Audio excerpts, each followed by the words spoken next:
In this video, I'm going to respond to some of TikTok's popular arguments for the existence of a God and show why I think all four of them are completely full of baloney.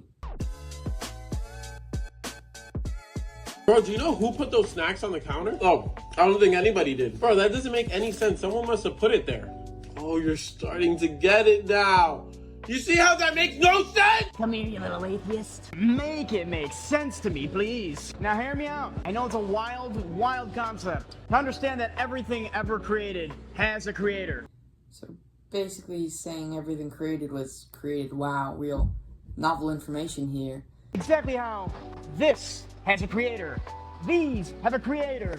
This has a creator. Would it be far-fetched if this beautiful world and all the people inside of it also had a creator? And no, those things weren't created. We just began to call them by a specific name. They're just rearrangements of pre-existing fundamental particles. And yes, this is mere logical nihilism.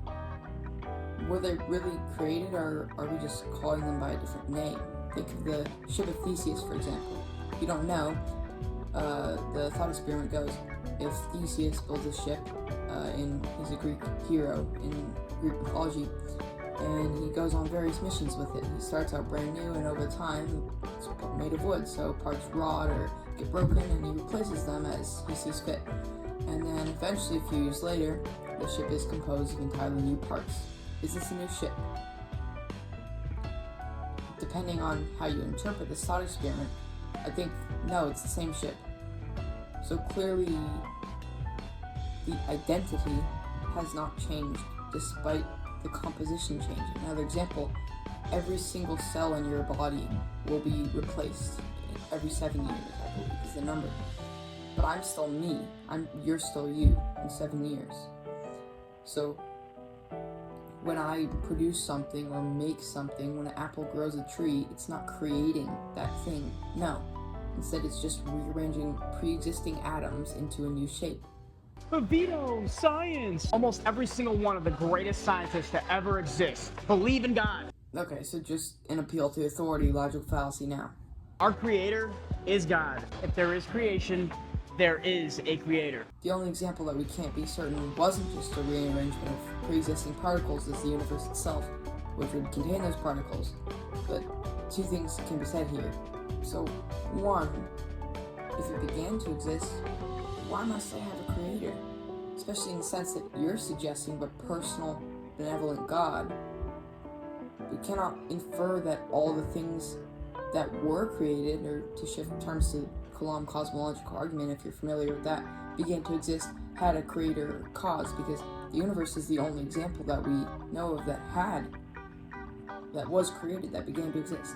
And two, we don't even know that the universe did begin to exist. Our understanding of physics breaks down around the Big Bang. All we can go is trace back to a few seconds or fractions of a second after we would think, and often religious people and sure secular physicists too, but people infer the universe would have began.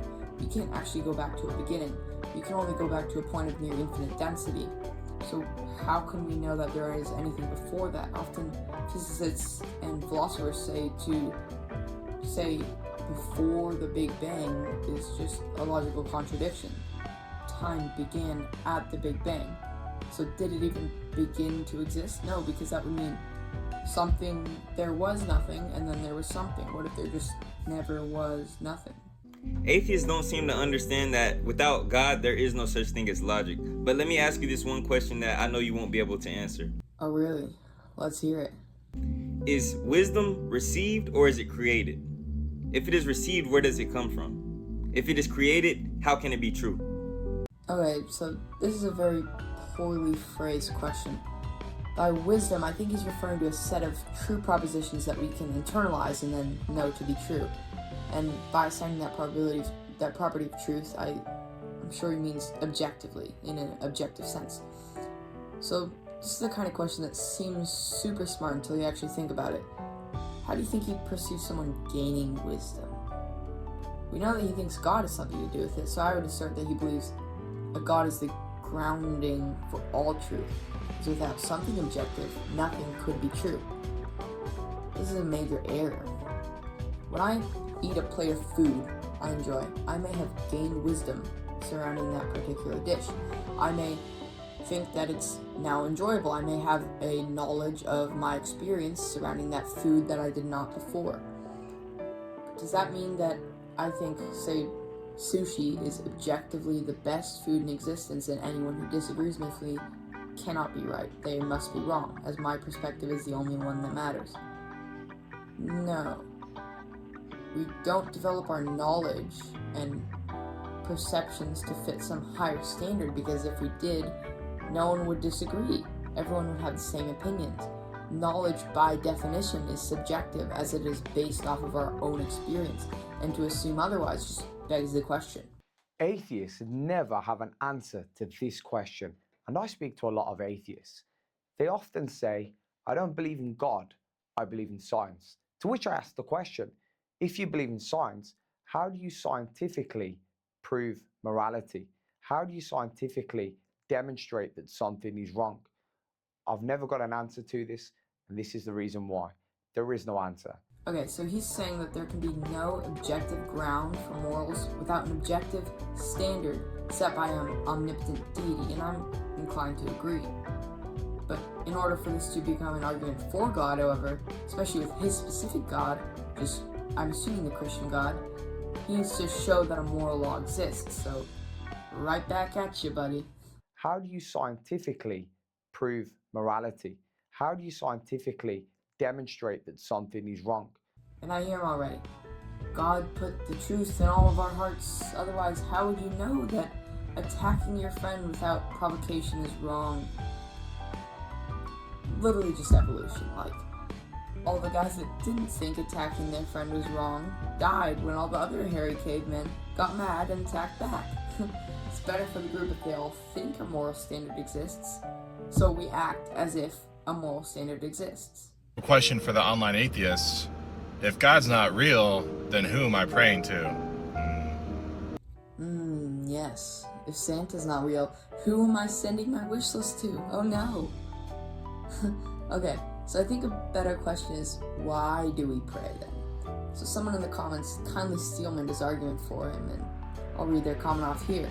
From a scientific and neurobiology perspective, neurobiological, when someone prays, they're activating parts of the brain like the prefrontal cortex and the default mode network, which are involved in self-reflection, inner dialogue, and decision-making.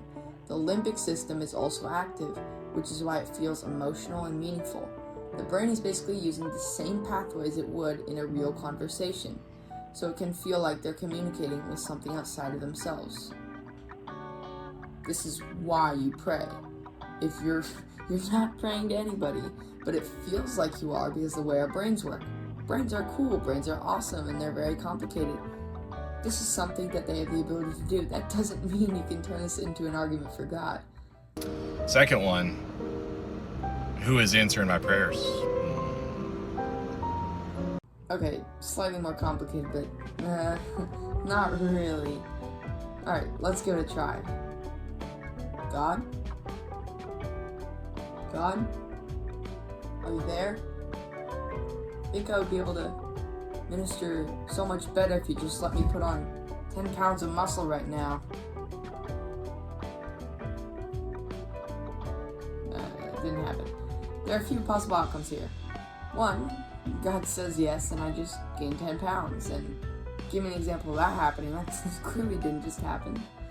Two, God says no because I'm being selfish with my request, or I'm not asking it for his purposes. Three, God says, kind of, yeah, in a bit, just wait up, hold up. So I train super hard and super energized with the hope God will fulfill my request, and look at that, a year later, I gained 10 pounds. Wow, thanks God for empowering me. Alright, just brace yourself. This next video is maybe the strongest argument I've come up against yet, and is pretty much the core of all of these arguments, but stripped down to just the foundations that all of them seem to run on. So listen up. Atheists can't answer these questions. Part 1. When's my birthday? You don't know. When is it? Go ahead. Checkmate. Heard it there, folks, and therefore God exists. Yep. Pretty much sums up these arguments for Christianity pretty well. Well, thanks for watching. Leave a like, sub if you want, and comment, whatever comment, I promise I'll respond. Okay, bye.